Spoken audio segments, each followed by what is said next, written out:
কারণ আপনারা নিশ্চয়ই লক্ষ্য করেছেন অনেক বিষয়ে আলোচনার ক্ষেত্রে আমরা যতটা প্রত্যাশিত অগ্রগতি ততটুকু অর্জন করতে পারছি, কিন্তু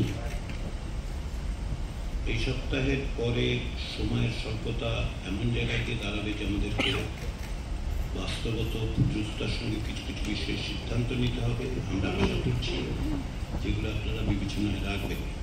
ইতিমধ্যে কোন কোন বিষয়ে নিষ্পত্তিহীন অবস্থায় আছে, কোন কোন বিষয়ে সেগুলো আপনারা জানেন। আমি আবারও রাজনৈতিক দলগুলোর কাছে আমার আন্তরিক ধন্যবাদের পাশাপাশি অনুরোধ করতে চাই যে আমাদেরকে একটি জাতীয় সনদ তৈরি জায়গায় যেতে হবে, সকলে মিলে যেতে হবে, যতদূর সম্ভব সকলে মিলে যেতে হবে। এবং সেজন্য আমাদের প্রত্যেকেরই কিছু না কিছু অবস্থানগত পরিবর্তন অতীতে গত এই আলোচনার মধ্যে আপনারা দেখিয়েছেন, সেটা আপনারা অব্যাহত রাখবেন আশা করি। কিন্তু সময়ের স্বল্পতাটা বিবেচনাটা করুন, যাতে করে আমরা খুব দ্রুত জুলাই মাসের মধ্যেই একটা জাতীয় সনদ প্রণয়ন করতে পারি। মৌলিক বিষয়গুলোকে যেন এই জাতীয় সনদে সকলের বা অধিকাংশের ভাষায় যতদূর সম্ভব সকলের মতামতের মধ্যে দিয়ে আমরা এক জায়গায় আসতে পারি। যেটা আমি একাধিকবার বলেছি, আসলে কমিশন কোনো আলাদা এন্টিটি নয়, এটা কোনো আলাদা সত্তা নয়। কমিশন আমাদের সকলের অংশীদার।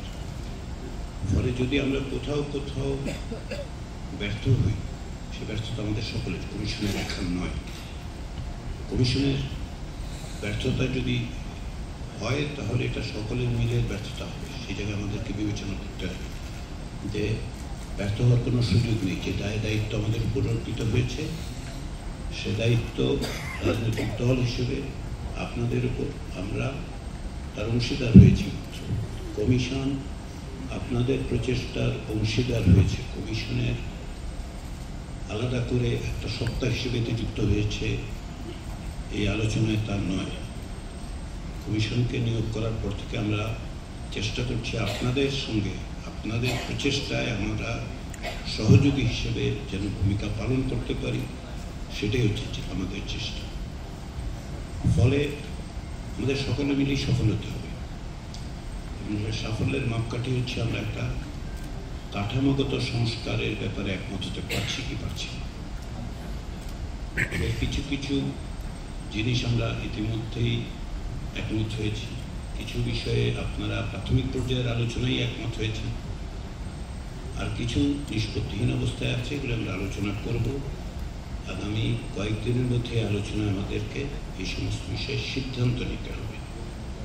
এবং সেই সিদ্ধান্ত গ্রহণের ক্ষেত্রে আমরা যেন আমাদের প্রত্যেকের দায় এবং দায়িত্ব অনুভব করি, এবং আমরা যেন স্মরণ করি যেন আমরা কিভাবে এইখানে এসে উপস্থিত হতে পেরেছি, এই প্রক্রিয়ার মধ্যে কি প্রত্যাশা মানুষের, এবং সেই প্রত্যাশা পূরণে আমরা প্রত্যেকেই কি ভূমিকা পালন করি। এটা আপনাদের প্রত্যেকের কাছে আমি আরেকবার স্মরণ করিয়ে দিয়ে অনুরোধ করি আমি আমার বক্তব্য শেষ করছি।